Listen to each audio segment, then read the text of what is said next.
At this time, I'll call the meeting to order, and I'd like to ask everyone to please turn off their cell phones or put them on silent before we begin. And I'd like to ask Brother Jimmy Dale Sanders if he would lead us in the invocation.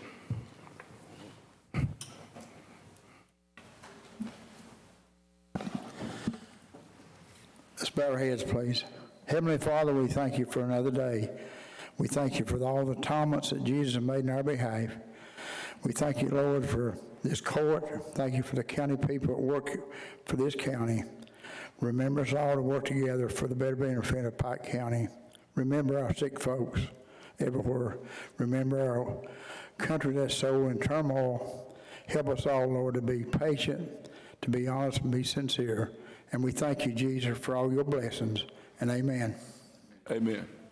Thank you, Mr. Sanders. And at this time, I'll ask the clerk to call the roll.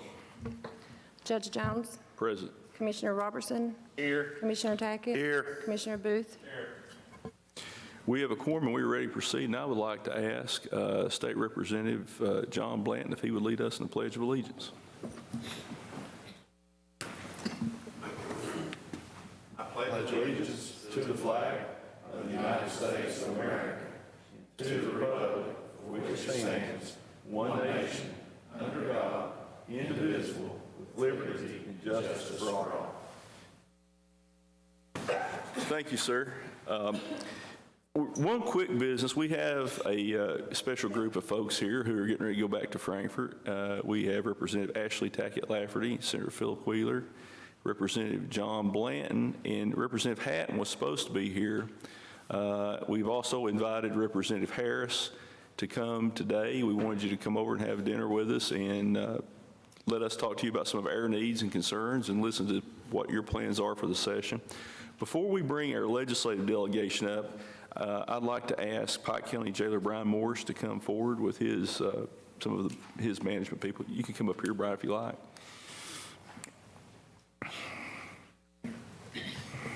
Thank you, sir.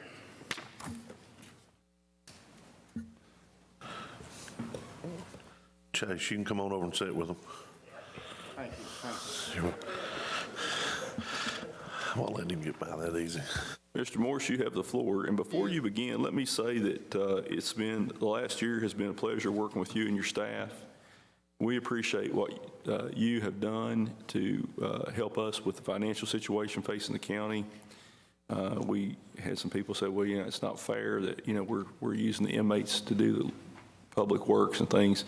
Well, I disagree with that. I think that it's better than having, 125 inmates a day sitting over there doing nothing. They're helping repay their debts to society. They're getting exercise, and it's saving the taxpayers a lot of money. Absolutely. Pike County has grown into the second largest work release program in county jails in the state of Kentucky. We have the second largest. That's something that I'm proud of, and it's good. We've had a really good year at the jail, and financially, the jail I think is probably bringing in as much money, if not more, than it has in the past. I know. I think it was the 15-16 fiscal year. The fiscal court supplemented the jail $1.8 million, I think is what was supplemented over, because it's the fiscal court's responsibility to make sure the jail finishes up in the black. So I think it's 16-17, y'all had to supplement $1.8 million. Last year you supplemented just a little over $1 million. Last year 1.5, and this year we're on target to be even under $1 million. And so it every year is going down, and one of the things that I've really battled with more than anything is getting everything up to par. The elevators, the washers and dryers, the uniforms, the kitchen equipment. I worked at the Pike County Detention Center in the 90s under Coon Stratton, and when I worked there versus when I came in as your Pike County jailer in 2017, the kitchen was using the same kitchen equipment they was using back in the 90s. So we've upgraded all that. So I think we've streamlined everything at this point to where over the next couple, 2-3 years, you're going to see that cost even coming down. And that's what leads me here today, Judge. Anytime I do anything inside the jail, I have to amend my policy and procedures. And we've once again posting orders is where we house inmates. Anytime that I change where we house them, I have to go in my policy and procedure and change it, and the court's got to recognize, acknowledge it. And one of the things that we're actually started yesterday that I'm really, really excited about, and I'm really proud of, is video visitation. In the past, an inmate's loved one would have to come to the facility, wait in line, and it was an all-day process to be able to visit with their loved one in between the glass. So over the last 6 months, we've been working on going to video visitation. And I want to talk about it in simple form. It's just like FaceTime. Each cell now has a computer in it with a phone, and the loved one just goes down to the Apple App Store and download the app, and they'll be able to communicate right in their jail cell, like FaceTime.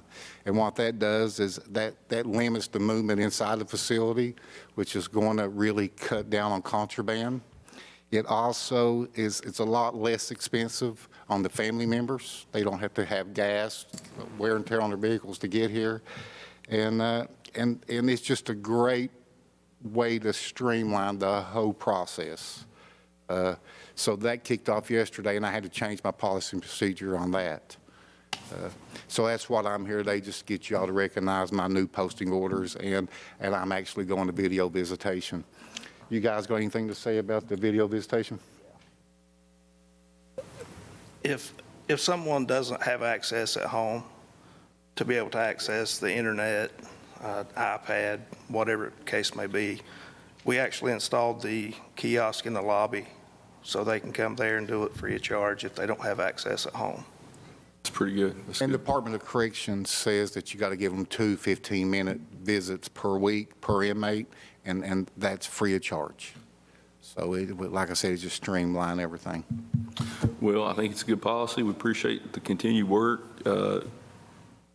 And we have Deputy Fields contacts me frequently and updates me on the revenue of the jail. We appreciate that, Brian. And as you know, you were former deputy judge executive, and you know the situation the county's facing financially. And it's, you know, we've been able to stabilize the county, but long term, you know, the pension costs are a huge killer. If something's not done, that's one of the issues we're going to talk to our legislative delegation about. The cost to provide services. You know, I talked on one of the last court meetings about the fact that we're basically on a 60-year repavement cycle. We've got about 1,200 miles of roads, and we get enough money to pave maybe 18 miles of roads a year. So it's over a 60-year repavement cycle. And somebody I saw, you know, was criticizing us because they didn't believe that. Well, you know, the numbers don't lie, and you know the situation that you were in. Yep. And there's only so many cuts we can make, and only so many you know, efficiencies we can implement to try to save money. And people don't realize how much it actually costs. It's $12.7 million a year just for payroll and benefits. That's not counting health insurance or workers' compensation. So we're almost, you know, roughly 50% of what we can actually spend is going out just for payroll and benefits. Absolutely. So everything that you've done over there has been a tremendous help, and we appreciate that. We appreciate the working relationship we have with the court, commissioners, judge. Y'all have been great to us. I think it's a great working relationship, and it's one that we'll build moving forward to even try to make better. We appreciate you all. Thank you very much. Guys. Thank you. Is there a motion to acknowledge the Pike County Jail's Policy and Procedures Manual amendments? Motion. We have a motion by Commissioner Tackett. Is there a second? Second. We have a second by Commissioner Robertson. Is there any question or discussion?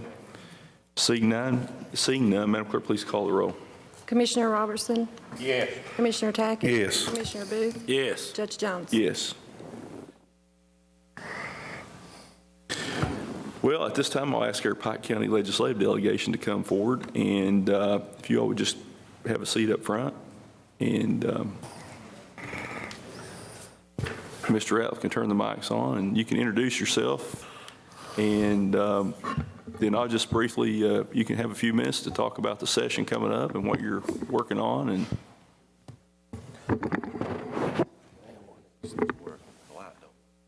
and for Representative Bland and Representative Lafferty, would you just tell us, you might want to just start by telling what precincts or what parts of the county you actually represent, since we have 4 state representatives, and that can be a little bit confusing. We'll start with the best here in the middle. I'll start, Judge. First of all, thank you very much for having us here today. I'm very excited to hear about some of the advancements and the ideals that Pike County is putting forward with their jail and other aspects of the county. My name is Ashley Tackett Lafferty, and I'm the state representative for the 95th District. I represent all of Floyd County, but in Pike County, I represent areas such as Lower Johns Creek, Coal Run, Stone Coal, and those areas. I've made very special efforts and have been very fortunate that your commissioners are very kind to work with us, and also such as the mayor of Coal Run has worked with me very willingly, to try to help support things that benefit his district as well. And I just want everyone to know that, at any time I'm a phone call away to try to help my district here in Pike County. Well, it's good to have you here. Representative Blount. Thank you, Judge, and good morning, members of the Fiscal Court. Thank you for allowing us to be here today, and Merry Christmas to each of you. It's an honor and a privilege to serve my district, the 92nd District, which encompasses all of my home county of Magoffin, all of Knott, and 8 precincts here in Pike County. Those precincts are up in the Shelby Valley, Virgie, Long Fork, Indian Creek area, Robinson Creek, Caney, Greasy, those areas, and a little bit of the city of Pikeville, and the little bit is the industrial park up on top of the hill, actually sits in my district as well. I might want to point out you represent Island Creek, where Island Creek, where I absolutely, live, so. where our county judge is a resident, and I am actually his state representative, and honored to be so. Glad to be here with you today. Look forward to conversation about the upcoming session and things. You're talking about the amount of funding and roads and how long it's taking you. And so we have some plans. I'm looking at hopefully he's going to address some of that. We'll talk about that in just a little bit. All right. Senator Wheeler, welcome, as always. Thank you, Judge. Well, I'm Senator Philip Wheeler. I have all of Pike County, and I enjoy working with these 2 fine colleagues. I think that we have a very good legislative delegation in Pike County that works well together. Obviously, the upcoming 2020 budget session, based on all the information that we're getting, is going to be a very tight one. I think that not only that there's a possible expected shortfall of approximately $1 billion, much of which is due to the rising pension costs, as well as some other issues as far as, revenue is concerned. That being said, I think it's very important that Eastern Kentucky have a strong voice, and I look forward to working with these folks to make sure that we get our fair share. I mean, I think that although the economy is going good in many parts of the state, I guess specifically the Golden Triangle, I think it's one of those things that, united we stand, divided we fall, and that if Eastern Kentucky and Western Kentucky continue to suffer in the economic doldrums while Central Kentucky prospers, that is not a long-term solution towards success in this Commonwealth. So I'm looking forward to advocating a program of continued investment in Eastern Kentucky, as well as some other, I guess, issues. Do you want us to go ahead and go into those, or? Well, if you would, let me just tell you some of the issues from our perspective, and I'll let the commissioners chime in, let them jump in. Just a few of the issues that we've identified. The first one is the pension cost. For Pike County, we're paying a little under $2 million a year. It's about $1.9 million to CERS right now. As you know, we passed legislation, I think it was my last year in 2018, to cap the increases for CERS. But by 2028, that number is going to be, is projected to be more than $5 million a year if the rates continue. Right now, we're paying 24.06% in terms of pension contribution rate. It goes up to roughly 27% next year. But by 2028, it's roughly 60% of payroll. And if this county has to come up with $3.3 million more a year just to pay the pension contribution costs, it will gut essential services. And if, I personally think that we didn't get in this position overnight. We need a long-term plan to stabilize it and move forward. But the pension costs are a factor. And even as we try to get the county's credit rating back, one of the issues that came up when we met with our financial advisor that works with us on the bonding, and as you know, in 2018, Pike County Fiscal Court lost its credit rating due to bad audits. And we have been working diligently to stabilize the county financially so we can get our credit rating back, because as we have to bond things like the landfill, we've identified about $16 million in capital needs between the landfill, solid waste, the fleet, our road department, and our infrastructure in terms of buildings. And we're going to have to bond a portion of that. There's no way we can cash flow that kind of debt service. So as we go forward and try to get our pension or our credit rating back, we're going to have some solution to the pension issue, because that was a factor that our advisor told us that we're going to have to address.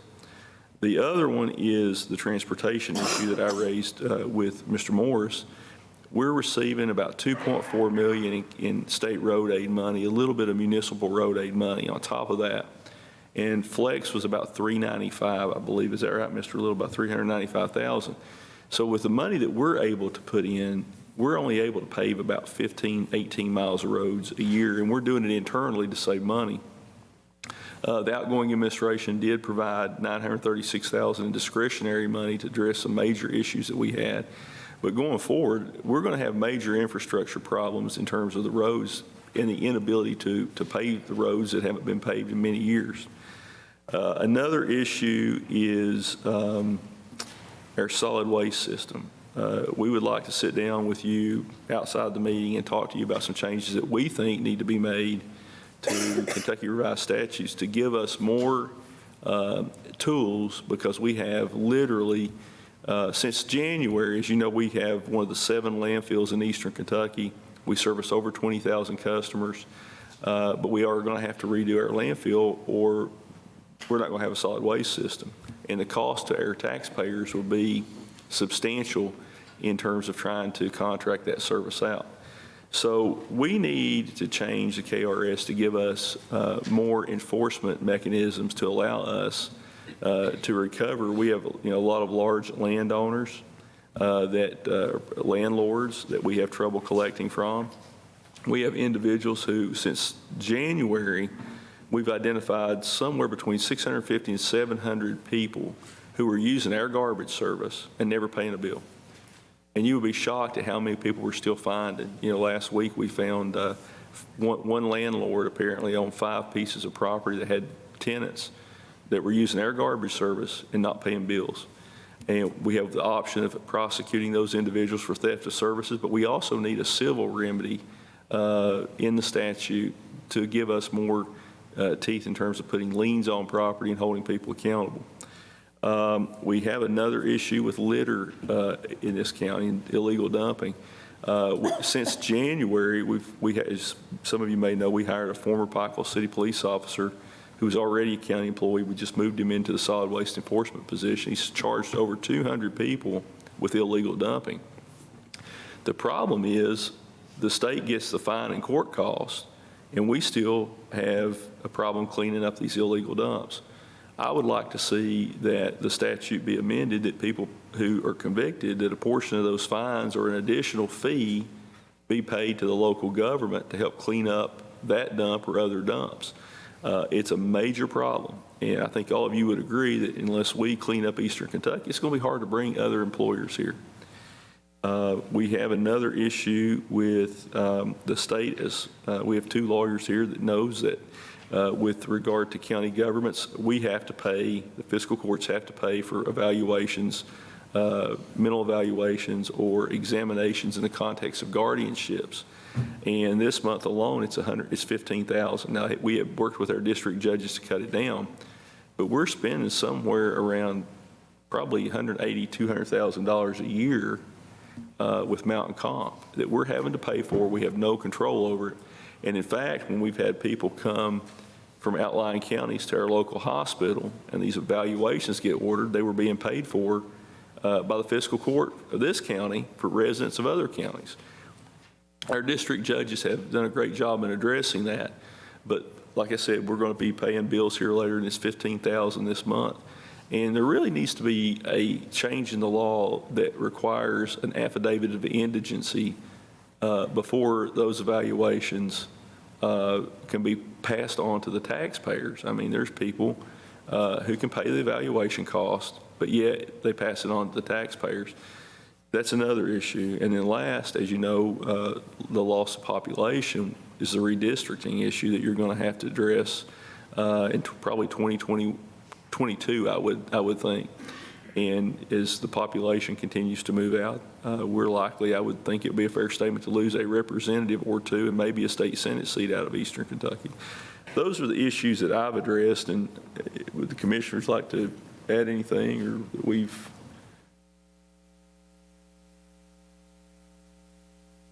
Commissioner Booth, you have anything? I've got one thing that's not on roads or solid waste or anything like that, and it's, yeah, I guess where I'm kind of partial to it. What about our, I think it's been brought before, and Angie Hatton has talked to me about it, on our volunteer firemen that get out here and volunteer, that puts in their 150 hours, puts in their 400 hours. I'm not talking about every one of them. I'm talking about the ones that put in those hours to get the service. I think Kentucky's got, was it 800 some fire departments, and out of those 800 some, just 50 some of them is paid.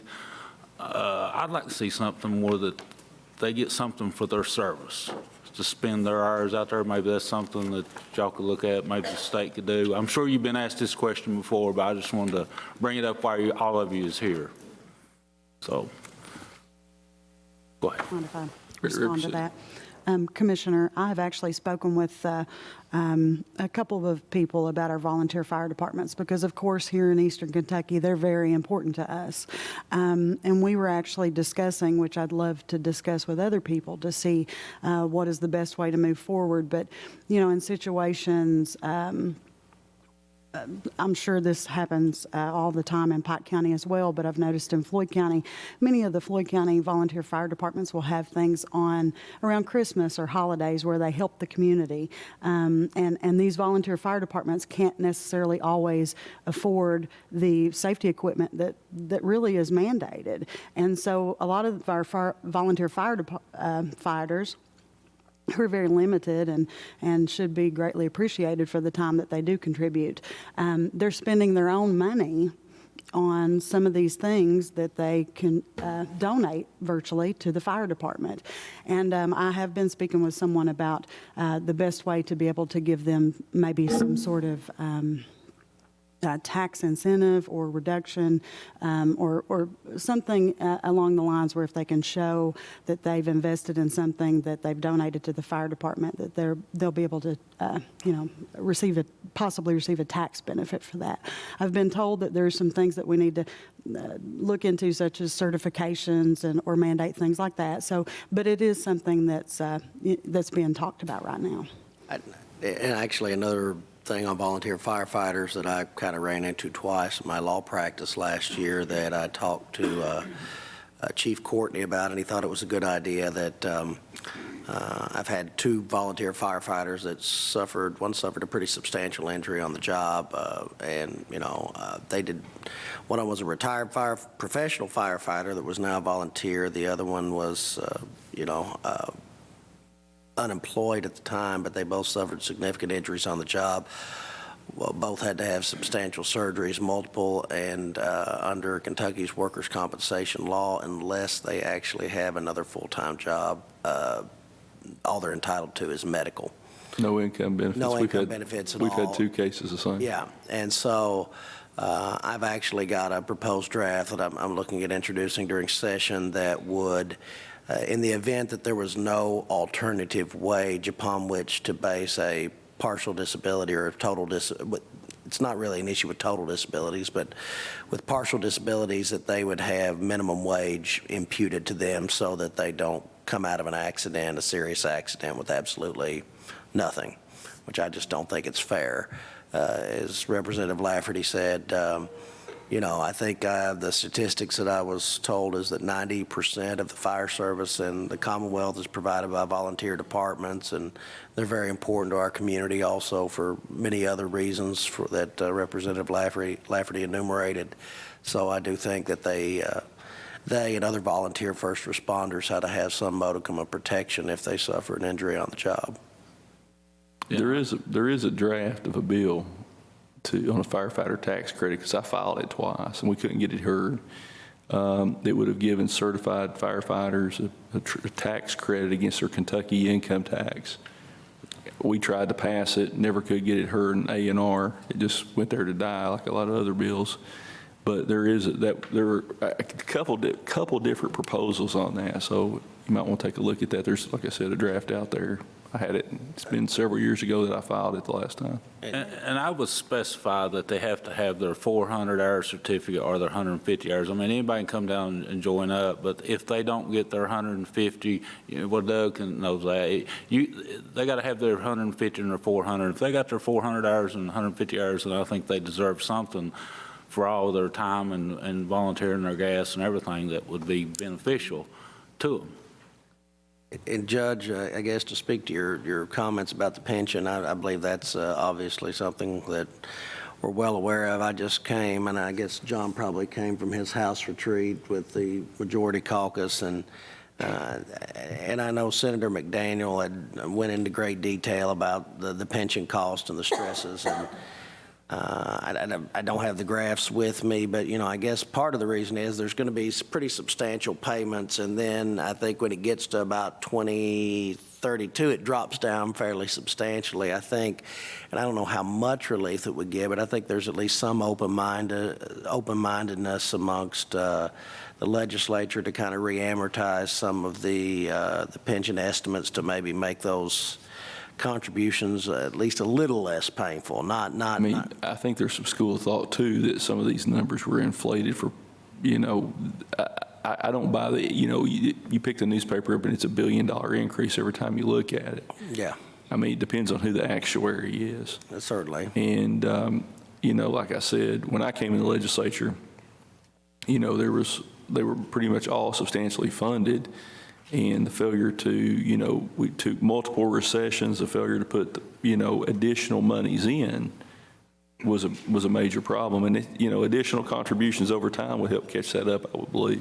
Well, I mean, and I think, you know, I think at least probably right before you came in, up until that time, there was a statute that more or less required the legislature to fund the pensions to the ARC that was, I think, abrogated it as in '98, and you know that, and unfortunately there were a lot of governors that took advantage of that in the subsequent intervening years, and you know I think, you know, like you said, it wasn't a situation that built up overnight. There were Republican governors and Democratic governors that didn't fully fund the ARC, so we all have some responsibility to dig ourselves out of this hole, and I guess we got to do the best we can. What's your thoughts on transportation funds? Because that's going to be something that hits every person in Pike County and in the county proper as we go forward. And I may be able to best answer that. We had the discussion during our caucus retreat, and a bill is prepared that will increase revenues for our road funds. As you know, we currently or simply do not have enough revenues coming into the road fund to just maintain our roadways, let alone in building new roadways. And the only way that we can remedy this problem is by more revenues. As technology has advanced, we see better fuel mileage on vehicles. We see vehicles now that maybe not so much in this area, but other areas of the state are becoming popular that are electric, that's not using any fuel. Our road fund dollars are generated through gas taxes in Kentucky. And so if your vehicle is driving and getting better gas mileage, that means you're not using as much gas, which means we're not taking as much taxes. And then we got electric vehicles that's not using any gas, so they're paying zero taxes to use our roadways. We are prepared to move forward if there is a consensus to help. One of the things will be a sure charge for electric vehicles. They're used in the roadways. They need to pay at least something to help in the maintenance of those roadways. Judge, you were there back when the '08 downturn occurred, and there was some gas taxes taken off to alleviate, but a floor was put in to stop that from going down. We're probably going to see that added back. That was removed. 32 cents. The floor we froze at was 26 cents, so you think it might go back to the 32-cent range? Or I think it would at least go to that, to back where we were in '08. And also, the conversation is the majority of this excess revenues is going to be sent out to the road aid programs, to you all in the counties, to help you all with the problem that you're talking about. It's not an easy thing for people to want to talk about or do, but every one of you are sitting in positions like we often are. We have to make hard decisions sometimes, and we have to bring that up to where we are with better fuel mileage, electric vehicles, and ensure we're getting the road funds to properly maintain and build the highways that are necessary. So there is conversation about doing that in this upcoming session, Judge. Thank and you, it sir. will start in the House. we appreciate that. I guess I would say that some of that was discussed at ours as well, so I think that that's something that both chambers appear to be on board, because there's actually some. There's also some conversation too. This fiscal year, we received some additional coal severance tax over and above what was budgeted. If you recall, that there was language put in that said that if the receipts exceeded the estimates, it would be returned to the coal counties. We were fortunate. We received some additional funding due to that.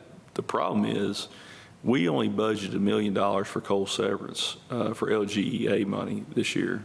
And frankly, I think going back 7 or 8 years ago, what would LGAF have been? Would it have been 6 million? Yeah. So we budgeted $1 million this year, and we're down. We're 160,000 short through 2 quarters. So next year, if we budget any coal severance tax at all, I mean, the coal severance tax loss has just been, devastating for the Eastern Kentucky region. And, we're going to have to find a way to make up for that revenue. And, a lot of people don't understand why we've had to raise, solid waste fees. We've tried to hold property taxes down. As you know, the situation here, a lot of folks can't pay them. But the state is being hit by the same kind of problems that we're having. And we do need some solutions and some additional tools for our local governments going forward. The consensus has grown tremendously over the last couple of years with the legislators about sending all the coal severance monies back to the coal severance counties, which in my opinion should have been the way the process was all along. I filed that bill too, and it never went anywhere. So there is a growing consensus because that the amounts are declining. So, and will be better than the way it is now, but it's still not going to get back simply because the coal amounts are not being mined that was once mined. But that is a growing consensus conversation taking place to move all the remaining coal severance monies into the coal severance counties. And when I think it was 2011 or 12 was when the revenue peaked at around 330 million and change, something like that. And now it's down, just in that period of time, it's down. It would shock me if there's 50 million statewide in coal severance revenue this year. But any legislation that, that either you could sponsor or support that would return all that money back to us, at the time I was in the legislature, it was such a big part, it would have been a big hit to the general fund that it wasn't possible to do it, even though we tried to have that conversation because of what we knew was coming. Any legislation that would return the coal service tax to the coal counties would be a big shot in the arm for those of us who are having to try to provide services in county governments where the revenue is just continuing to fall. But anything you all like to talk about, your plans for the upcoming session? Before we move on, I would like to mention something further so that my colleagues here can hear and maybe percolate on it. There was a bill that I co-sponsored last session, which did direct that that any fees paid by the railroad for fines that they incurred, and this bill basically protects our railroaders against the from time to time if the railroad is to run a crew with less than 2 people on the train. Ultimately, we have a yard here in Pike County, which I think is very important to protect our railroaders, and many of you may know I'm married to one of those old railroaders, so I was supportive of this bill. But that bill did direct that the fines incurred be paid to the road fund. So I think that's something that, I hope that my colleagues can think about, and I think it'd be something that would also be beneficial to some of our employees here in Pike County. Yeah, the Shelby Yard at one time, it was substantially greater number of employees, and we've seen because of the coal industry a loss of jobs there as well. It's had a ripple effect. Mm-hmm. And if anything we can do to help those employees of CSX or Norfolk Southern that live here in the county, we'll be happy to do that. Thank you. I guess one other thing that I kind of have as a priority for the infrastructure needs, and Representative Tackett Lafferty and I were both on a rural water systems task force during the interim session to come up with some solutions to some of the failing water systems throughout eastern and western Kentucky, several of which are, of course, in the 31st Senate District and the Representative District. And obviously, there's still some underserved areas in Pike County, although I don't know that our situation is quite as bad. But I know one of the proposals prior to I guess the change in administration, the prior administration was seeking, I think, $25 million a year to go into the Kentucky Infrastructure Authority in order to leverage some federal funding for some of these projects, which I think both of us thought was a good idea, and I think that we'll be advocating for those funds, at least I will, during the session to just so we can make some of those capital improvements that are necessary to ensure that our utilities in eastern Kentucky and western Kentucky can provide reasonable services that are safe for the consumer. One of the issues that I think that sort of hit our water districts, it's hit this fiscal court, it's hit a lot of other counties, is when the coal severance money was flowing, a lot of infrastructure was put in place. Whether it's water and sewer projects, whether it's community buildings, whether it's parks and playgrounds, whatever it may be. But there was no thought that went into how do you maintain this infrastructure when you put it in place after the coal severance tax goes away. And we're at that point now. And I think the biggest challenge that Mountain Water has is they're losing customers, not as to the extent that our school system has lost students, but they're losing customers. I think the meeting I went to this year, they said they had lost about 1,100 customers over a 2-year period, something along those lines. The problem with that is for every customer they lose, it's just fewer people to support the infrastructure. The other problem is a lot of these lines are aging. I think their water loss rate is around 32%. And if you're in business and you lose 32% of everything you make or sell, you're not going to be in business long. So at some point, they're going to need help to fix some of these deteriorating lines, because part of that Mountain Water infrastructure is probably close to 50 years old, because it merged the Marbone Sewer District, the Shelby Valley Sewer District, and I think the Belfry Sewer District. There was 3 districts that went together when they made Mountain Water into one entity. And some of that infrastructure is aging. and there's not a lot of money set aside. And, you're in a position, Senator, to where we can address some of those issues, and I'm glad to have you there. And we're going to need help from Mountain Water as we go forward, I'm pretty sure. And then I guess another legislation piece that I've pre-filed would be to, I think that obviously in Eastern Kentucky we have a lot of problems with diabetes and everything, and I think we've seen some of the drastically rising costs for insulin, which frankly I feel is obscene. And so I've introduced a bill to try to regulate the price of insulin so that the consumer does not have as much out-of-pocket expense, and I think that hopefully that would have a benefit not only statewide, but unfortunately we have a large population of diabetics in Eastern Kentucky, and I think that might help several of our folks in this region. We appreciate that. Anything else y'all like to add, or Representative Blanton or Representative Lafferty, anything else? I just appreciate the opportunity to work with you all on a regular basis up here, and the ability that we have to work together collectively. I know I've met with the commissioners several times with my colleagues on some tourism things that's going on. We got the industrial park. I think there's some plans on another industrial park site here in the county we need to push forward on, and continue to work collaboratively to bring jobs to help our economy here in Eastern Kentucky. I'm a believer in the glass being half full instead of half empty. It's not a matter of if we're going to get jobs, sure, it's when we're going to get them here, and I look forward to that continued relationship with you guys in the coming year. We're going to have in the spring, so the three of you all will know, we're going to be working on the grant applications to get the infrastructure in at the Wolf Pit Industrial Site. And if you've not had an opportunity to go up there, even if it's, I'm not sure, I think it's probably a little outside of your district. I know where it's at. I've been. But, if any of you all would like to go up there, we'd be happy to take you up there and show you.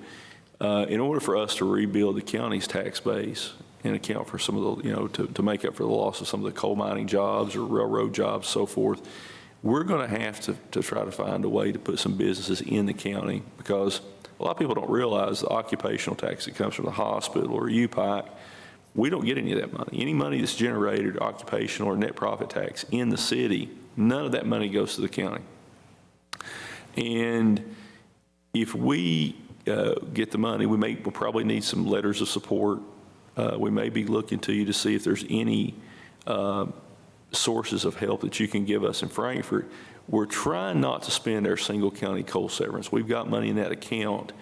We're trying to save that back for a rainy day, because we don't know that account, if we spend it, if it'll ever be replenished or not. I mean, that's all the money we have. And I think it would be short-sighted for this court to just go out there and spend this money on infrastructure, and we don't know what our needs are going to be coming down the road. So we're going to need some help, and Sharon Hall may be getting with you for letters of support and so forth for this. But we'd love the opportunity to take you up, show you the sites that we're going to have on 460, because we're going to have an opportunity to do an economic development corridor. West Virginia's tried that concept where you would have 3 or 4 sites in close proximity to each other. We're going to have Wolf Pit, Jesse Branch when the new road's open, John Moore Branch, and then Wolf Pen. And then there's a residential site at Beaver that the county has already got a deed to. It's probably not going to be suited for industrial development because it's not right on the 4-lane, but there's some other potential uses for that. So we think if we can get a spec building, get the infrastructure in at Wolf Pit, get a spec building built, it gives us an opportunity to try to create some jobs. I've said it before and I'll say it again, we're way behind the curve. I mean, a lot of other areas of the state and country have industrial sites, they have buildings ready to go. We don't. And, we're not going to get it done by talking about it. We're going to make it happen, but we will need help on that. Gentlemen, you have anything else? I just want to thank you all for working with us this first year and all that you've done. I don't think none of us is here to tear anything down. We just want to build it up and make it better. Thank you all. I just want to thank you all for your help that you're giving Pike County. We appreciate it. We need it. And I know Philip's worked real hard on this water for people out in this county that doesn't have water. And I know that we're fighting a big battle on that, but on the infrastructure part of it, but I think everybody deserves clean water. Ronnie, why don't you talk to him about the trail system? You or Jason, you all been working on that. Tell him, I mean, I think we need state funding. Yeah. No, go ahead.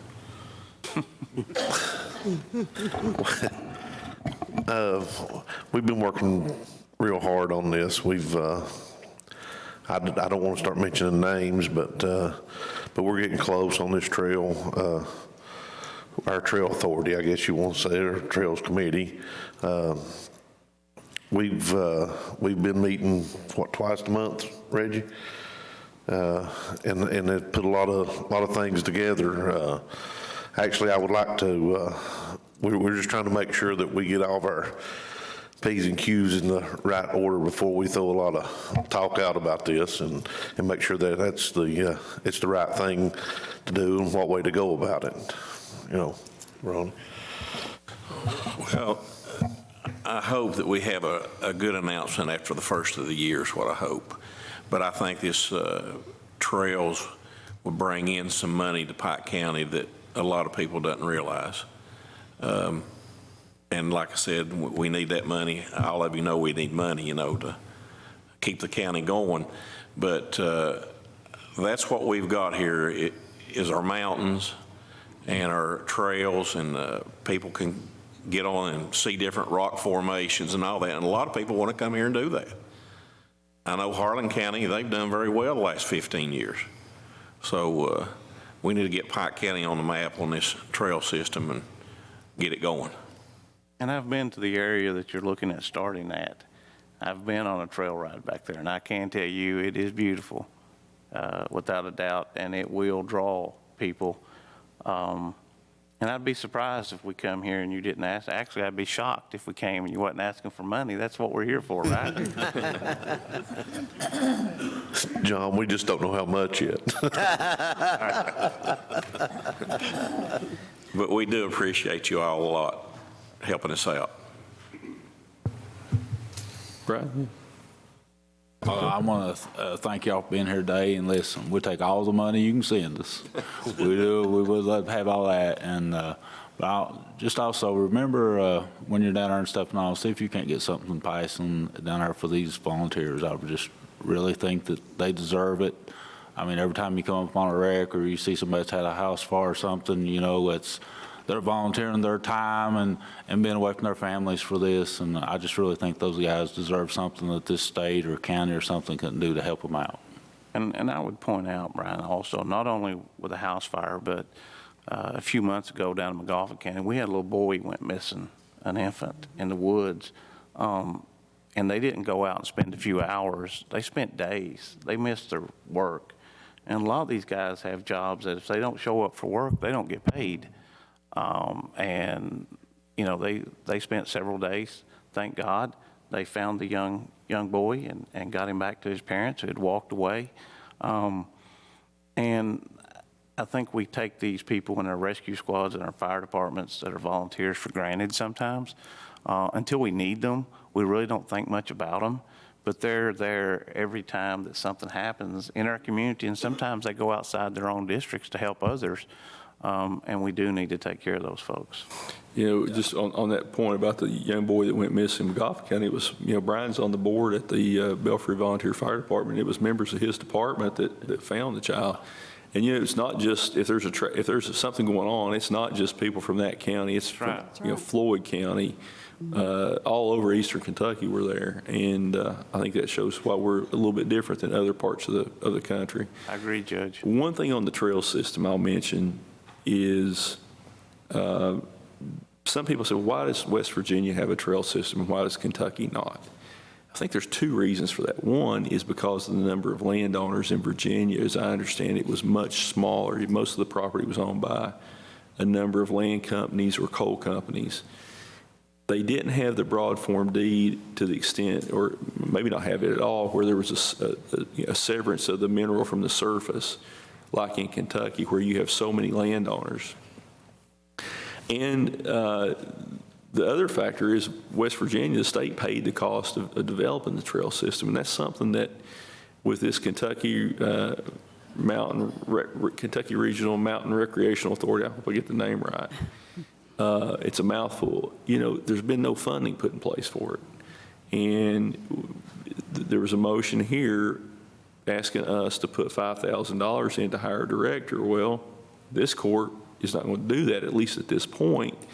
We were pretty much unanimous in not doing that, because why give $5,000 to hire somebody when there's no funding involved? I mean, you can hire somebody, give them a job, but there's no money to develop a trail system. To me, that's illogical. And, you know, we're going to participate, but it's going to take some money from the state. And I know with $1 billion shortfall, that was news to everybody. That's not good news to go in your first full session, Senator, is having $1 billion shortfall to address. And people don't realize that. I mean, Medicaid, pensions, you know, the needs in a lot of other areas. And as a former state police major, you know the state police is even having trouble. Can't recruit people, short-staffed. I mean, it's not just that one agency, but a lot of other agencies. And we recognize that you are going to have a challenge to address, and hopefully it can be a bipartisan way starting in January. But we're not going to have a regional trail system, in my opinion, unless the state puts some money behind it to make it happen. It's just too hard to do, and a lot of the counties in eastern Kentucky don't have the resources to develop it. I would agree with the judge. It's going to have some funding to ever truly get off the ground. I know there's monthly meetings going on, and I know they're trying very hard to do what they can with what they have. But in order for it to really move beyond where it is today, it's going to have some funding. So anything you could do, we appreciate it. We're going to move on to the agenda. If y'all don't have anything else to add, we're going to have move through this pretty quickly. Then we're going to have at 1 o'clock, I think we start our employee Christmas dinner. We'd love to have all three of you stay. We'd be honored to have you there, and you can talk to some of our county employees and let them tell you about some of the challenges they're facing. But again, thank you all very much, and you all have a Merry Christmas and Happy New Year if you can't stay. And if we can do anything to help you all, let us know. Thank you, Judge. Merry Christmas, Thank you, everyone. and thank you for bringing us all together. Thank Well, you. we appreciate you being here, and again, if y'all need anything, let us know, okay?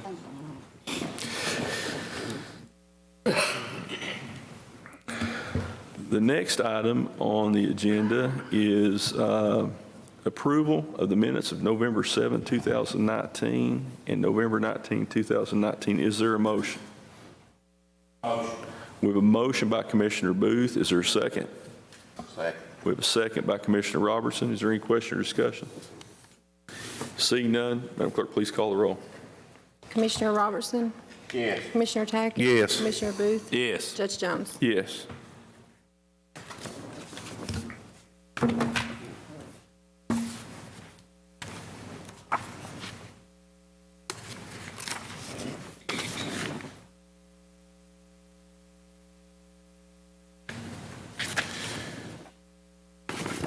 The next item on the agenda is the first reading of an amendment, number 1, to the Pike County Fiscal Court budget for fiscal year 2019-2020. Mr. Stacy, would you please explain this? Judge, basically, this budget amendment is to take into account some of the things you had mentioned earlier. We got unbudgeted coal severance check, that one-time money of $1,450,000. We applied for discretionary money from the Transportation Cabinet of $936,600. We received a check for the 5% match on the 202 flood project, $656,000. And the other numbers is basically just to amend into the budget the carryover from last year. Mr. King, would you please present the first reading of this? Yes, Judge. This is an ordinance relating to the annual budget amendment thereof, whereas Pike County, Kentucky has realized unbudgeted receipts be it ordained by Pike County of the Commonwealth of Kentucky that the budget for the current fiscal year 2019-20 is amended to now reflect total amended revenues and total amended expenditures of $13,071,105. And this will be posted in the judge's office if anyone would like to take a look at the ordinance, and we can take it up to the next court meeting for a vote. All right. No vote is in order at this time, and we will give it a second reading and act on this at the next meeting in January. Judge, I have to send this to DLG and have the state sign off on it, so until I get that back, we can't have the second reading. So Okay. hopefully we'll have it by the first court meeting in January, but if not, once we receive it back, it'll be the court meeting immediately following it. The next item is we have our clerk, Rhonda. Would you like to come up, please?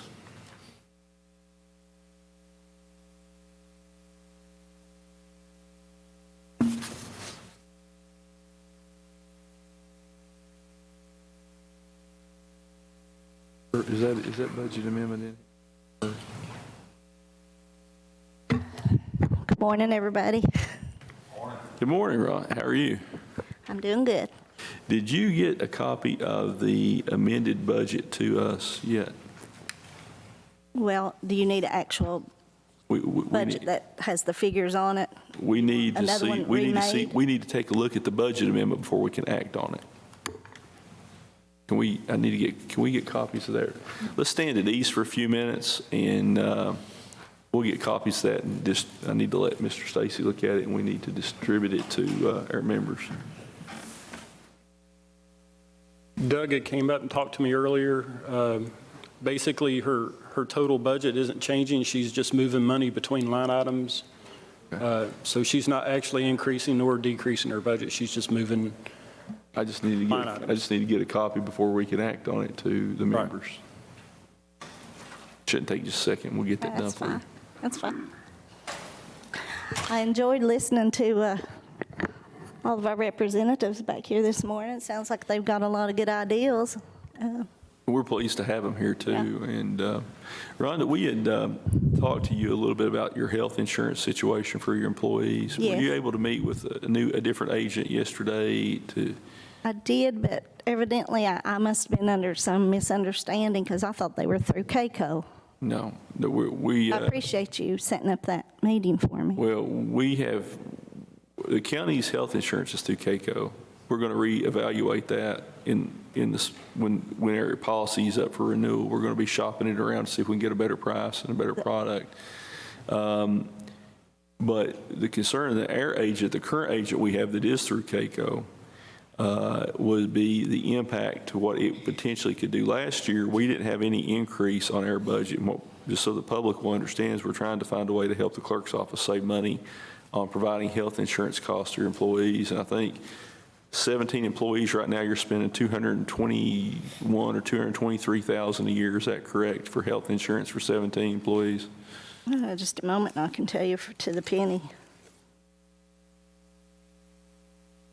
I know that if we can get on your guys' plan, it'll save us like $80-some thousand a year. The concern that our agent had, and that's what we're looking at, the concern that our agent has is it could result in a 5% premium increase. Currently, it's $223,021.20. So, and we are looking at the possibility of adding you on to our premium, but the question we have and the concern that we have from speaking to our agent is it could potentially result in a substantial increase in our premium, not just the per employee cost, but last year we were able to get a renewal on the health insurance premium at no additional increase. They're concerned that it could result in a 5% increase because of the number of people that will be added and some of the comorbidities that some of the people in that group had. So before we can act on that, we've got to have an answer because it's 6 one way, half does the other. If we add them on and it increases our premium $100,000 or so, then we're going to be in the same position you're in. Mr. Maynard, were you able to, I know you met with her and another insurance agent. What did you learn from that meeting? Yes, Judge. I'm actually still working with Rhonda right now on getting her a quote through the CAECO Association. That's what she has requested. And I'd sent her some documents yesterday and this morning.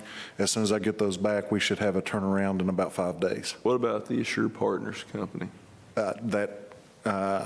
I don't think Ms. Taylor had any interest in dealing with them Like I based. said, I thought it was just a misunderstanding. I thought they were actually from CAECO representing. Well, I mean, we've got, CAECO no longer insures us for liability and workers' comp. And see, I think that's the problem that I've had with some of the prior administrations is just giving business to CAECO because it's CAECO. It's not something we're going to do. We saved a substantial amount of money by shopping around our comp and liability. And if come June that we get a better product at a better price from Assured Partners or any other company, we're going to move it. I mean, I think it's our responsibility to try to find the best price. That's what Justin had told me. I would encourage you to reach out to Assured Partners because they have access to United Healthcare, and he's going to put you in touch with the agent at CAECO. So you'll have an opportunity. Before we do anything, let's see what kind of prices we can get in place from some of the other. That'd be fine. Okay. All right. We have Anything you guys can do to help us save, if it's just 5 cents, I don't care. I mean, I'm all for it. And that's what we're going to try to do. Before we can add anybody to our group, we've got to make sure it's not going to, it's going to result in a substantial increased cost on our premium. Is your all's premium going to go up anyway, like 3 to 5%, possibly? It didn't last year. I had just got an email yesterday, and there's a lot of things I can't discuss out here because it would violate HIPAA. But according to him, we could possibly have a reduction going into next year.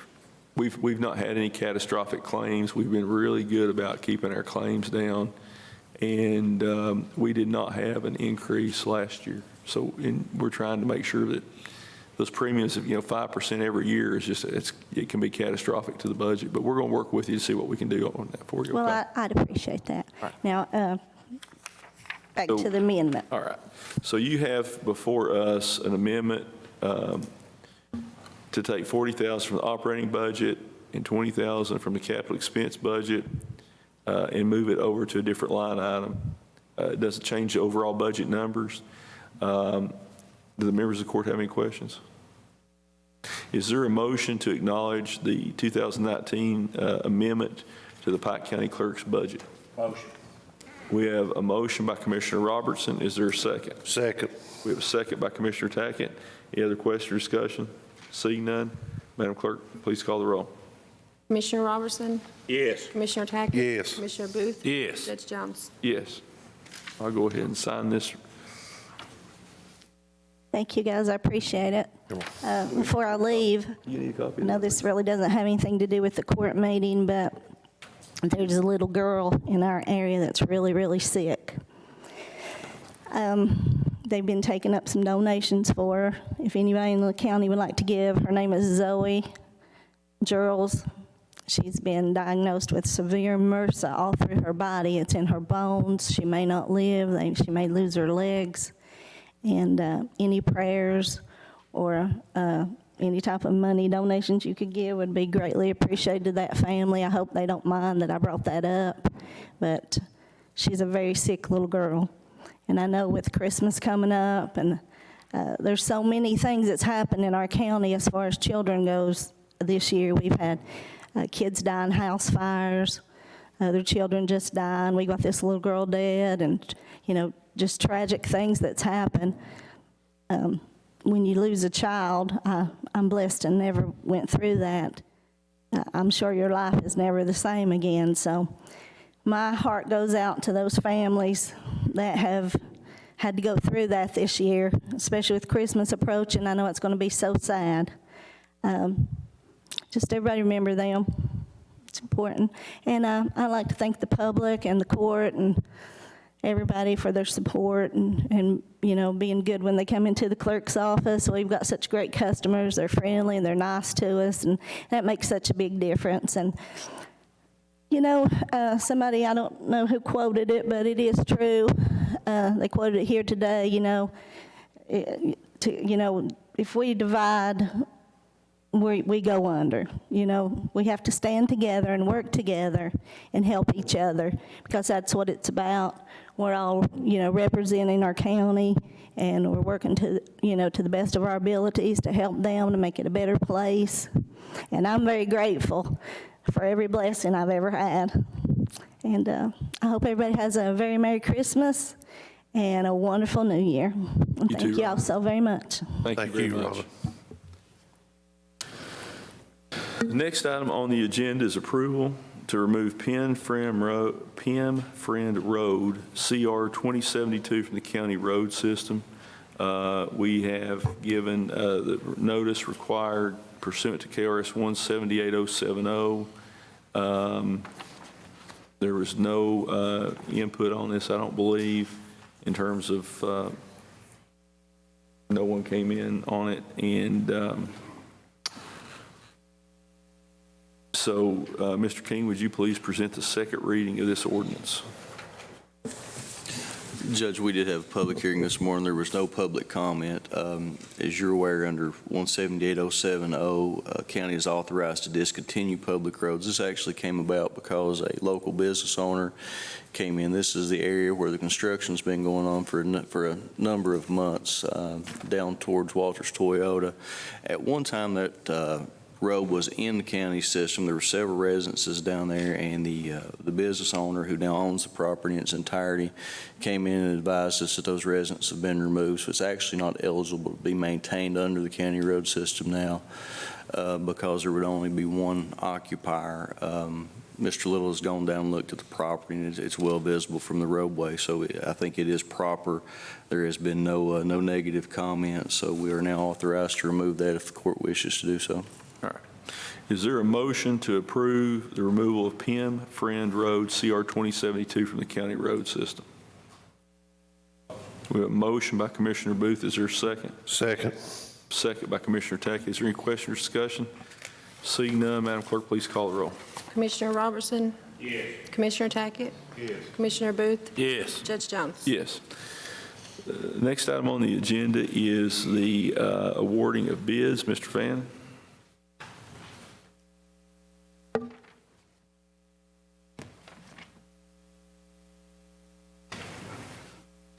We had two bid openings on December 3rd.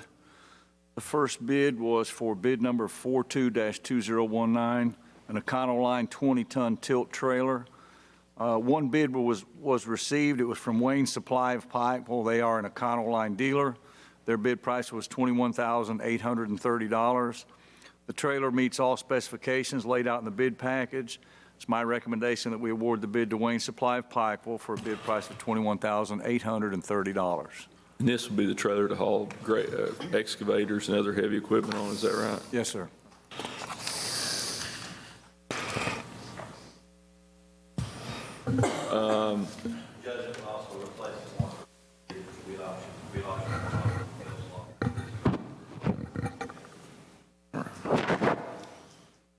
Is there a motion to award bid number 42-2019 for an Econoline 20-ton tilt trailer to Wayne Supply of Pikeville for the sum of $21,830? Motion. We have a motion by Commissioner Booth. Is there a second? Second. We have a second by Commissioner Tackett. Is there any other question or discussion? Yeah, I would just like to ask one question on this. Fabian, is this for each road lot we're going to get new trailers? Yeah, that is the plan we're going to, and we would like to stay with this same. Same brand? Yeah. Okay.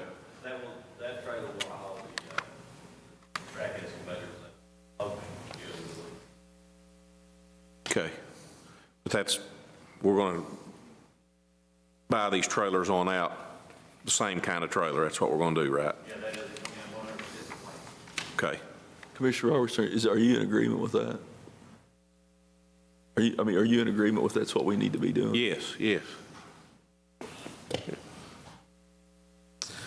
All right, so we have a motion and a second to award bid 42-2019 to Wayne Supply for $21,830. Madam Clerk, please call the roll. Commissioner Robertson, Yes. Commissioner Tackett. Yes. Commissioner Booth. Yes. Judge Jones. Yes. Mr. Fannin? Also on December 3rd, we had a bid opening for bid number 41-2019, Ford Mountain Guardrail Project. One bid was received. It was from JAG Incorporated of Lexington, Kentucky. Bid price per foot was $20. The guardrail will be installed according to state specification. Price does not include cost of any end treatment that might be needed.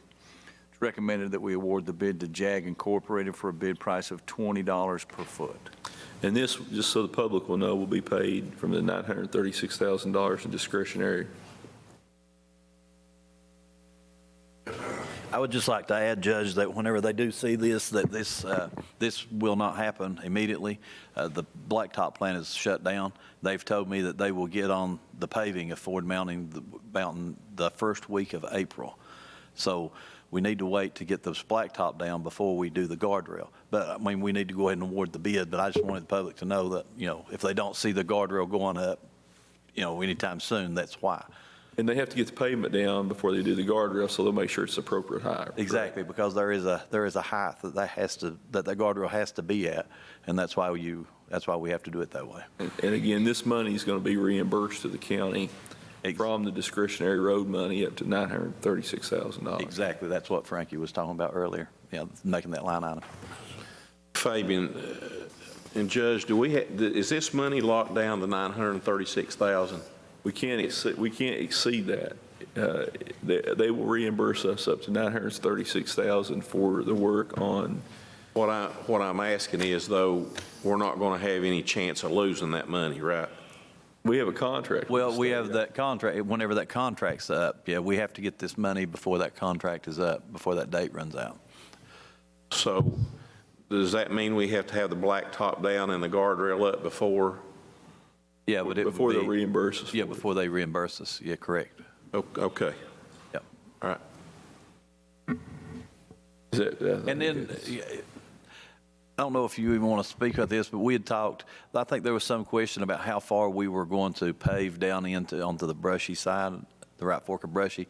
Well, see, when I put in for the discretionary, we had actually extended and wanted to do all of that. Well, they couldn't give us that amount of money. So what I'd done was I cut it back to only 7/10 of a mile is all that's going to get paved down into the right fork.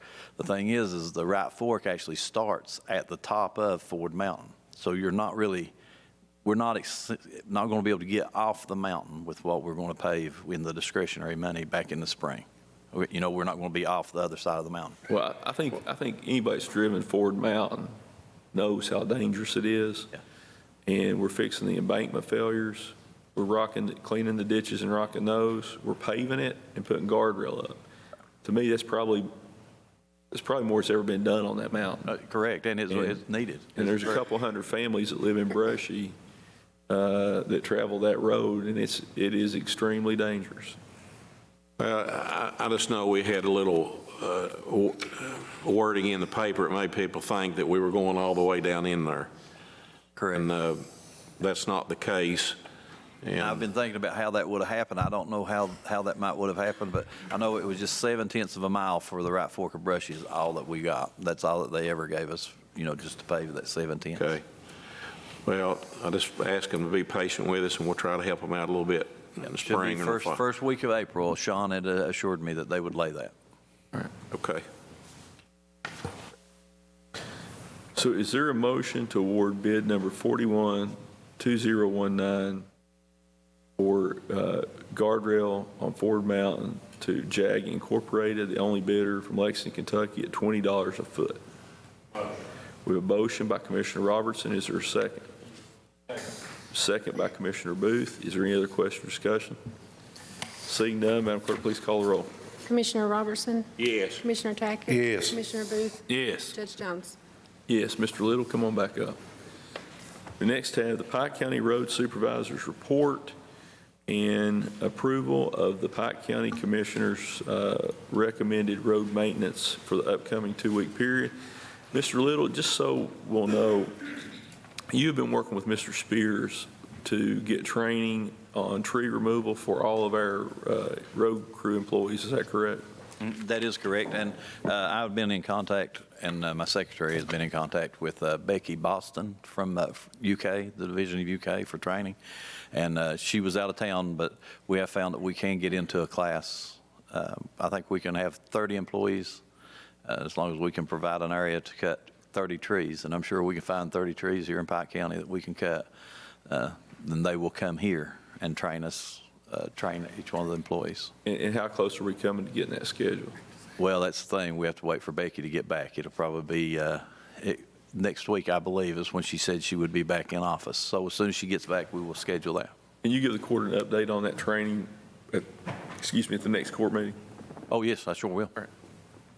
You have anything else to add other than what's on the progress list? No, I don't think so. Is there a motion to approve the Pike County Commissioners' road maintenance list for the upcoming period? Motion. We have a motion by Commissioner Tackett. Is there a second? Second. We have a second by Commissioner Booth. Mr. Little, yesterday, did we send a crew up to look at that water that was running across the road on? Yeah, I was able to get a hold of them, and they went over. Took care of that? Yeah. So we have a motion and a second. Is there any other question or discussion or anything else that needs to be added by any members of the court to this list?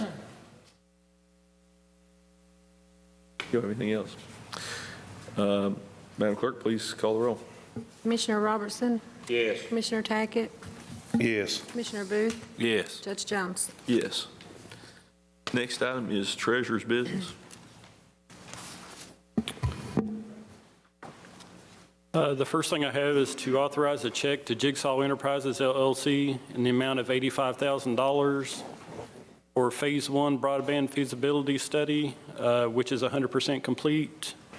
That's made up of two different grants. $59,500 is a part of an EDA grant, and the $25,500 is an AEP KPEG grant. So it's reimbursable grant money. All right. Is there a motion to authorize a check to Jigsaw Enterprises in the amount of $85,000 for Phase 1 broadband feasibility study, which is now 100% complete, and that is being paid for by an EDA grant and an AEP program grant? A motion by Commissioner Booth. Is there a second? Second. A second by Commissioner Tackett. Any question or discussion? Seeing none, please call the roll. Commissioner Robertson? Yes. Commissioner Tackett? Yes. Commissioner Booth? Yes. Judge Jones? Yes. Authorize the following interfund transfers for November 2019. Transfer $750,000 from the LGA fund to the road fund, and transfer $500,000 from the general fund to the jail fund. Is there a motion to authorize interfund transfers for November 2019, transferring $750,000 from local government economic assistance fund to the road fund and transferring $500,000 from the general fund to the jail fund? Motion. We have a motion by Commissioner Tackett. Is there a second? Second. Second by Commissioner Robertson. Is there any question or discussion? Seeing none, Madam Clerk, please call the roll. Commissioner Robertson? Yes. Commissioner Tackett? Yes. Commissioner Booth? Yes. Judge Jones? Yes. Acknowledge receipt of the sheriff and the clerk's 2550 report for November 2019. Is there a motion to acknowledge receipt of the sheriff and clerk's 2550 reports for November 2019? Motion. We have a motion by Commissioner Tackett. Is there a second? Second by Commissioner Booth. Any question or discussion? Seeing none, Madam Clerk, please call the roll. Commissioner Robertson? Yes. Commissioner Tackett? Yes. Commissioner Booth? Yes. Judge Jones? Yes. Authorize an ACH payment, which they will take the money directly out of our account to the Kentucky Board of Veterinary Examiners for 5 euthanasia licenses for the Pike County Animal Shelter employees. It's $50 per person, plus there's a processing fee of $1. So $250 plus processing fees. Is there a motion? We have a motion by Commissioner Booth. Is there a second? A second by Commissioner Robertson. Any other question or discussion? Seeing none, Madam Clerk, please call the roll. Commissioner Robertson? Yes. Commissioner Tackett? Yes. Commissioner Booth? Yes. Judge Jones? Yes. Authorize checks for lodging registration and expenses for any employee who wishes to attend the KCJEA Winter Conference, February 5th through the 7th, 2020, at the Marriott Griffin Gate in Lexington, Kentucky. Is there a motion to authorize checks for lodging registration expenses for those employees attending the KCJEA Winter Conference, February 5th to 7th, 2020 in Lexington? Motion. We have a motion by Commissioner Tackett. Is there a second? Second. We have a second by Commissioner Booth. Any other question or discussion? Seeing none, Madam Clerk, please call the roll. Commissioner Robertson? Yes. Commissioner Tackett? Yes. Commissioner Booth? Yes. Judge Jones? Yes. Authorize the judge's executive to sign the final acceptance report and the final pay request number 2 on FEMA Hazard Mitigation Grant 4217, which is the Upper Pompey Connector Road, which is now 100% complete. Is there a motion to authorize the judge executive to sign the final acceptance report and final pay request number 2 on FEMA Hazard Mitigation Project 4217 Fish Trap Road to Upper Pompey Connector? Motion. We have a motion by Commissioner Tackett. Is there a second? Second. We have a second by Commissioner Booth. Any other question or discussion? Seeing none, Madam Clerk, please call the roll. Commissioner Robertson? Yes. Commissioner Tackett? Yes. Commissioner Booth? Yes. Judge Jones? Yes. Authorize a check in the amount of $287,135.17 to Mountain Enterprise for final pay request number 2 on FEMA Hazard Mitigation Grant 4217. I will add that bill to the expenditure list. All right.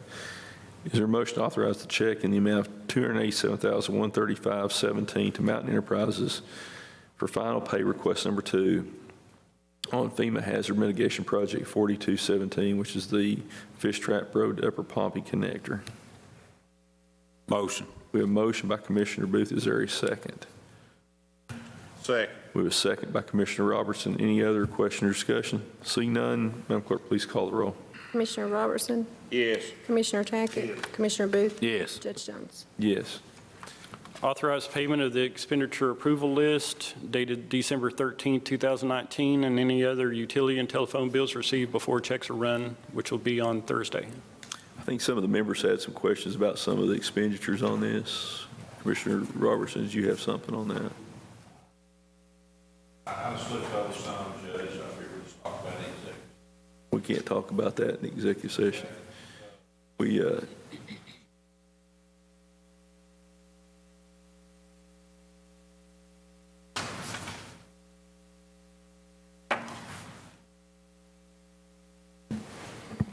Well, I guess the biggest one you know is Mountain Comp. $15,000 for this month. I mean, we're going to have to try to do something else different on that or some way or another. I mean, Well, I know you've talked to them once, but, I mean, that's just a whole lot of money out of our. And we have no control over it. The winter months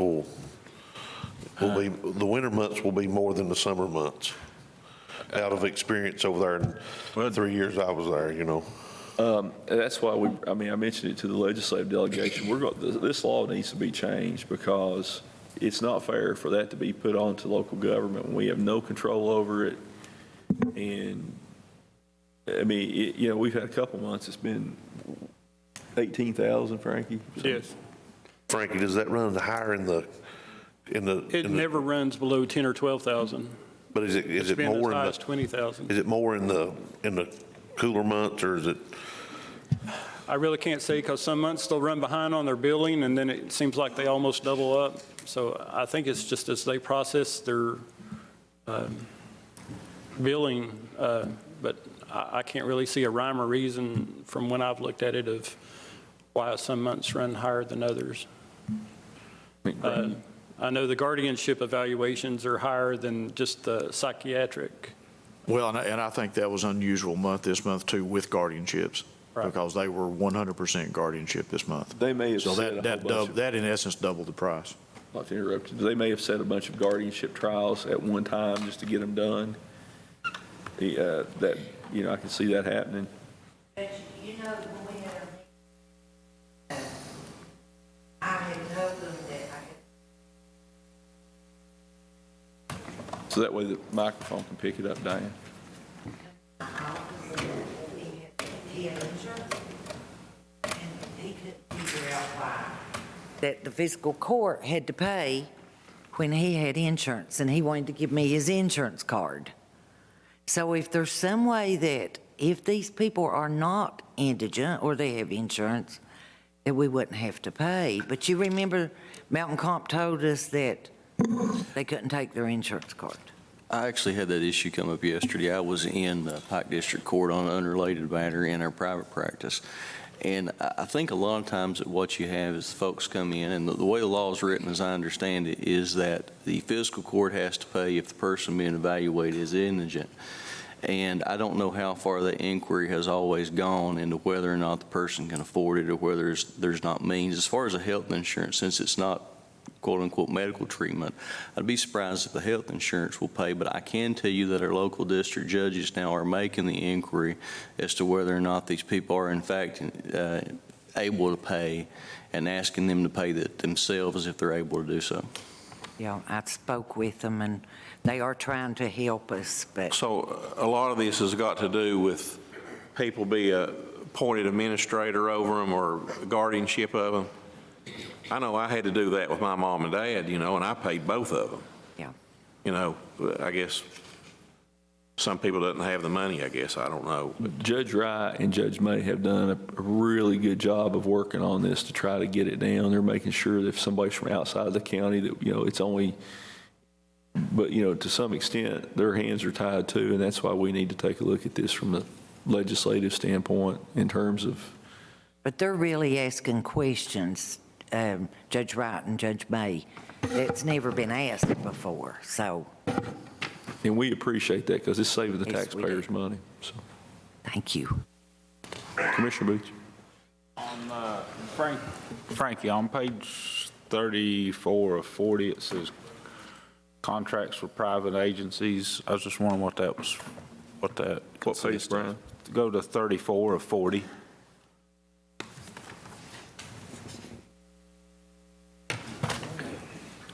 That's the jail, that's their home incarceration program, that's their ankle bracelet monitoring system.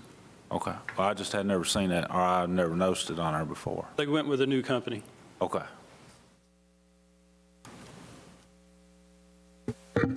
Judge Hickman, you had some issues.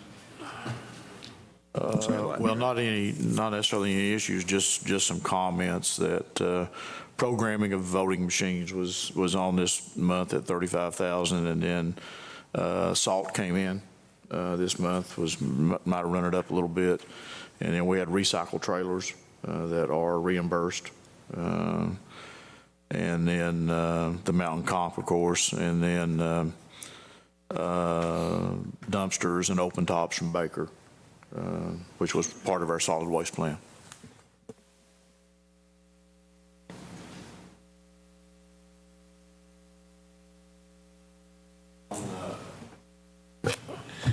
On the Sandy Valley Transportation Non-Emergency Services, what is that? They bill us for transporting Pike County residents to and from, like, doctor's appointments, to the grocery store, to the hospital, to go get medicine. Okay.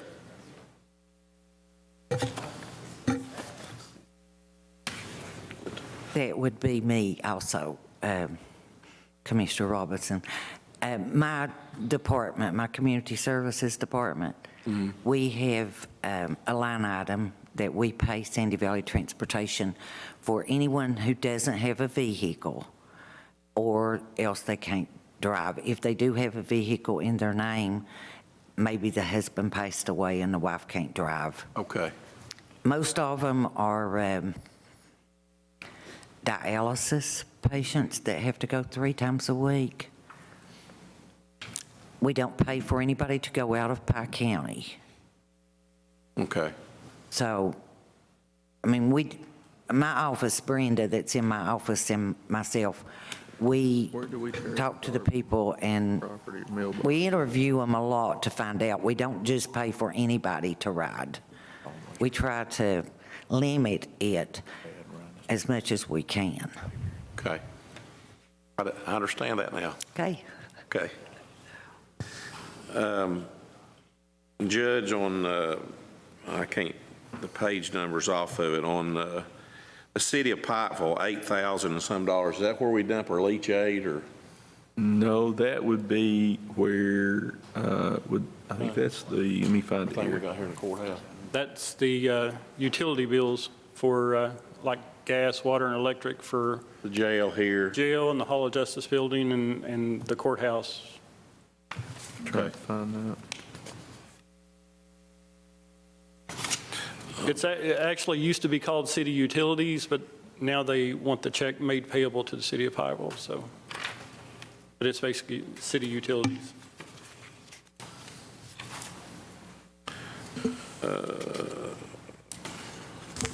So I want to inform the court too, Judge, while we're, got a little pause right there, that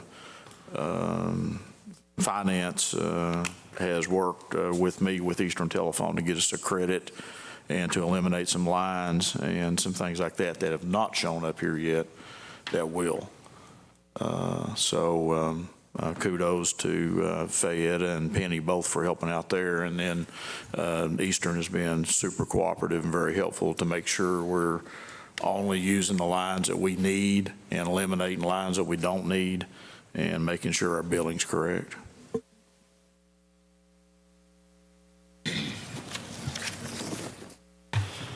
Has anybody ever reached out to the city to see if we can negotiate, given the situation, a better rate for water, sewage, and so forth? I mean, that's a pretty substantial expenditure that I wouldn't mind if we had to reach out to the city to see if they can help us out with that some, since it is another government entity.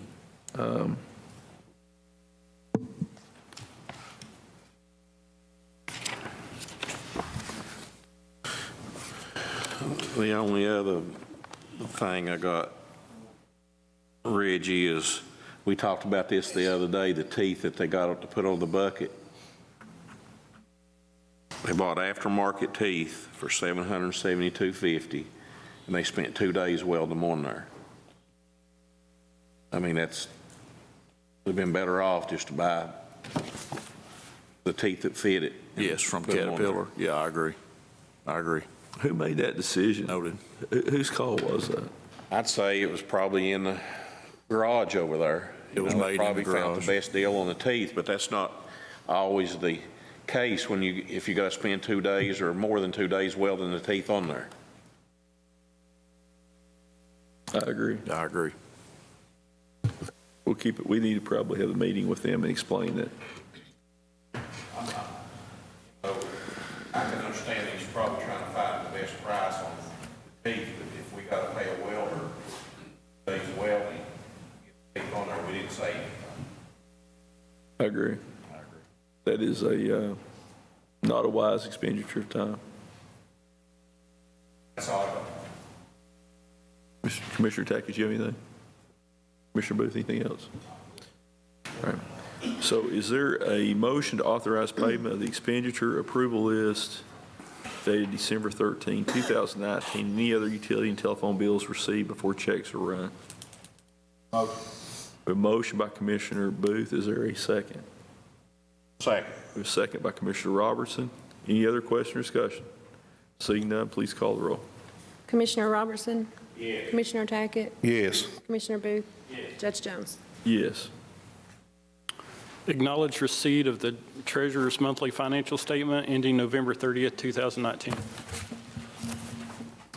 Is there a motion to acknowledge receipt of the treasurer's monthly financial statement ending November 30th, 2019? Motion. We have a motion by Commissioner Tackett. Is there a second? Second. We have a second by Commissioner Booth. Any other question or discussion? Seeing none, Madam Clerk, please call the roll. Commissioner Robertson? Yes. Commissioner Tackett? Yes. Commissioner Booth? Yes. Judge Jones? Yes. And my final thing under additional treasurer's business, I had an invoice from Chris Lowry and Associates for final admin fee on a CDBG grant. The Elkhorn City Apartments project's 100% complete, and she's asking for her final $3,000 admin fee. And I checked the bank this morning, and that money's actually in the bank. It's pass-through funds. So to authorize a check to Chris Lowry and Associates in the amount of $3,000 for her final admin expense on the CDBG grant for the Elkhorn City Apartment project. You know, I know we have one of the members of the Housing Authority Board here. That there's a whole lot of things that took place with regard to that apartment complex and how basically the revenue's going somewhere else. At some point, I'd like to address that here in front of the fiscal court because I think it's something that needs to be looked into. But is there a motion to pay this invoice with pass-through funds in the amount of $3,000 to Chris Lowry and Associates for the Elkhorn City Apartment CDBG administration fee? Motion. We have a motion by Commissioner Tackett. Is there a second? Second. Second by Commissioner Booth. Any other question or discussion? Seeing none, Madam Clerk, please call the roll. Commissioner Robertson? Yes. Commissioner Tackett? Yes. Commissioner Booth? Yes. Judge Jones? Yes. Now, before we go to executive session, I'm going to move this around a little bit. Rather than having everybody wait for us to come back, I think we ought to just go ahead and do it. Department supervisors. Is that okay with everybody? So anyone, any of the department supervisors or county office managers have any questions or anything to bring before the court? Paul, Mr. Williams, come on up and have a seat.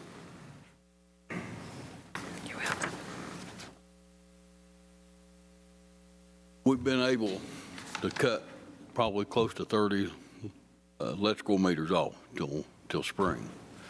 We've also been able to cut five or six water meters off. So it don't seem like a tremendous amount of savings. It will add up in a few months. So. Well, every penny we save is important. Right. And we appreciate that. And also like to wish everybody a Merry Christmas and a Happy New Year. You know. You too. Thank you, sir. Hey, Paul, I spoke with at Norton Park on the trailer. Right after the first year, me and you'll meet up there. That's all right. One other thing, Paul, is when we start this tree cutting class, I know with some of your public works guys have to cut trees. Yes, definitely. I'd like for them to participate in the training because we want to make sure everybody that's working for the county that's involved in tree cutting or tree trimming has been through this training so that we don't have another accident.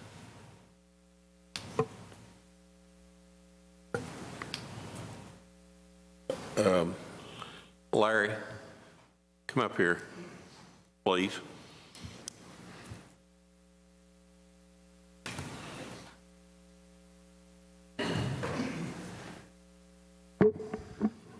Here we've got a little bit of problem with leachate over there right now. Yes, right now we're being overrun with the leachate. We've had, in the last few days, we've had 2 1/4 inches of rain at the landfill. It's filled our 3 tanks up down at the foot of the hill last week. We've tried taking care of all that ourselves, wasn't able to reach out to the contractor and get any help. This morning, we're at the same thing. We're at 70,000 gallons capacity. We're maxed out down at the foot of the hill. It's still coming in. No way to stop it, no way to slow it down. Still no word from contractor. So here's what my thoughts on it are. That contractor agreed to do that for the price. Because, if we have to, I can sign an emergency order to arrange for someone else to haul it. Let's put another bid out. And I want to ask the county attorney to look at the prior bid that was awarded for leachate hauling. And if we don't hear from that contractor and we have to pay more, we're going to look at suing them for the cost of having to replace the services that they agreed to provide it.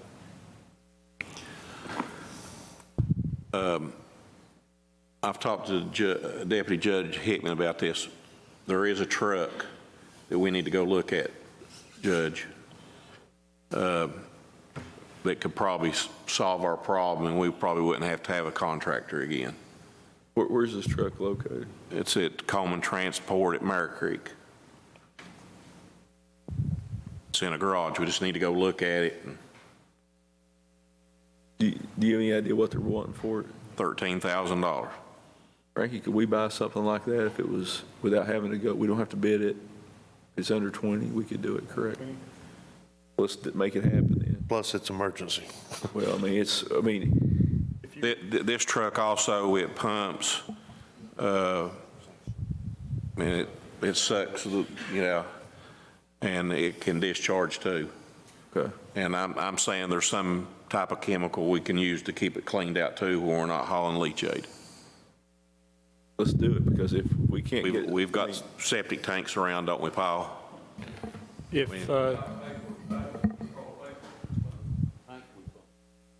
Okay. Do you want to go ahead and authorize the payment on it? I mean, I don't know how fast you want to buy it, but it sounds like you need to buy it pretty fast if it's going to help the problem you got now. It also does have the squirters you can put out on the front and back. It's not been put on it, but he's got them that goes with it. That we could use to wash the road with. Yes.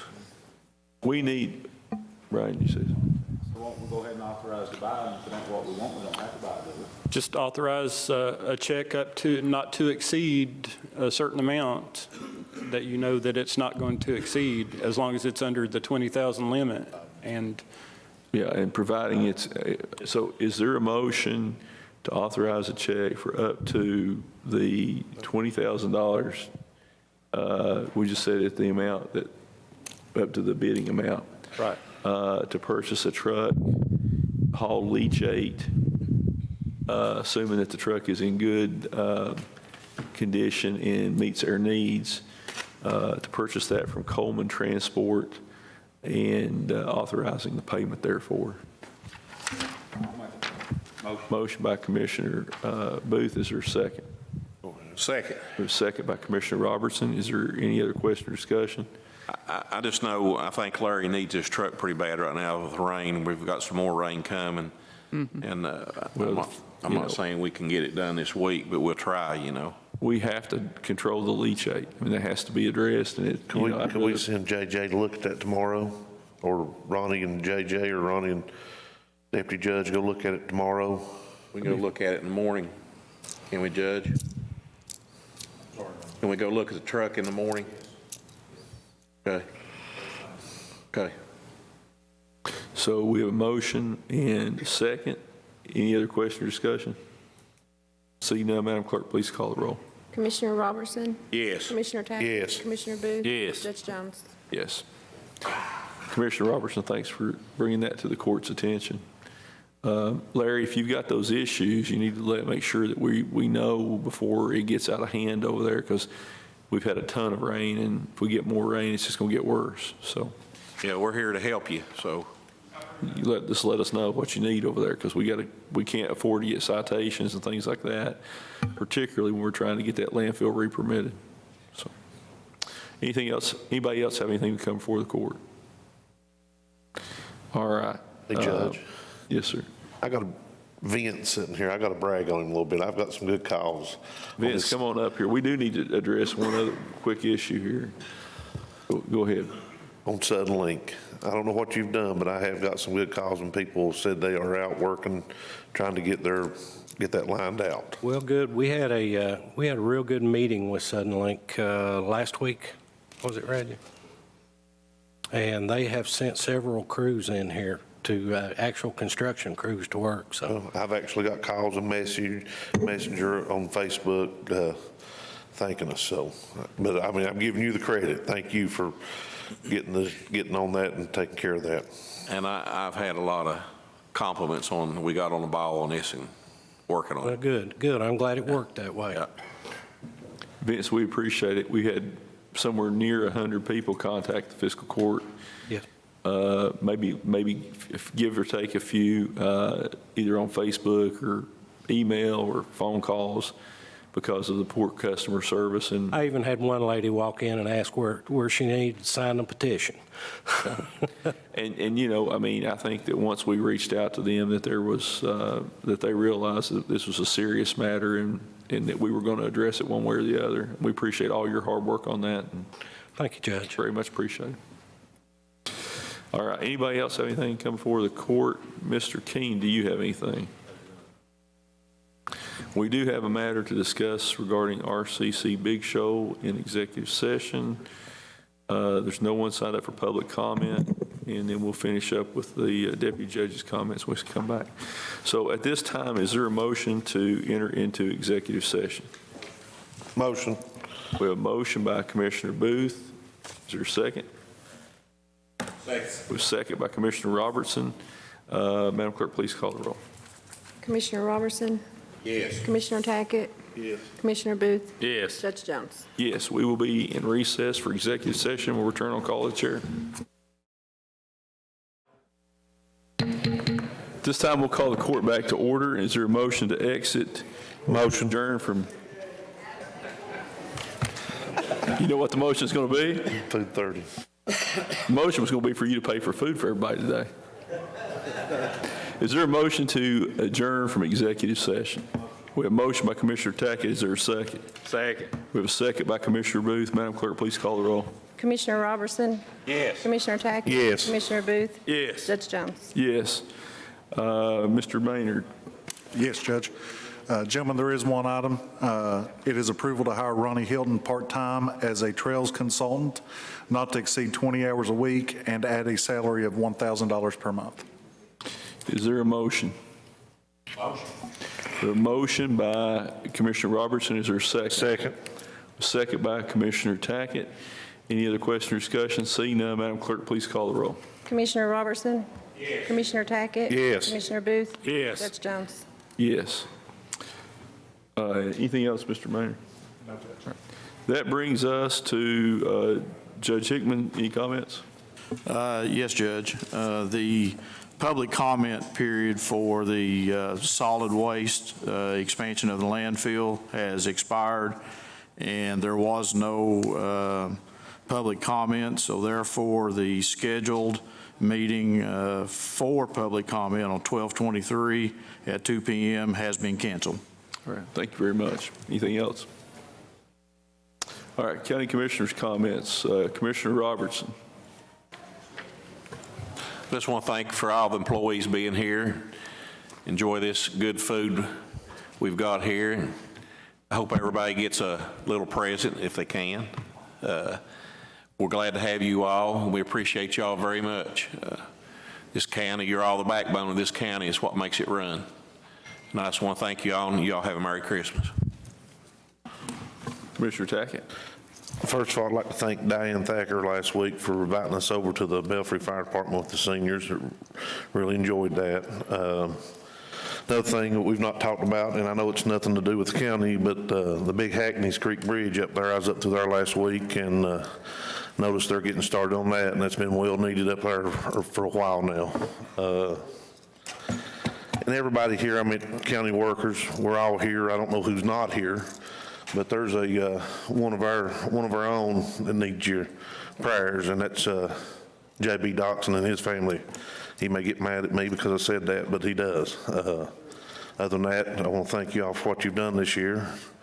We've had some tough times, but you know we worked through it. And have a Merry Christmas and a Happy New Year. Thank you, Commissioner Booth. Yeah, I'd like to thank all of our employees. Glad all of you's here. It's with us right now, and wish y'all a Merry Christmas and a Happy New Year.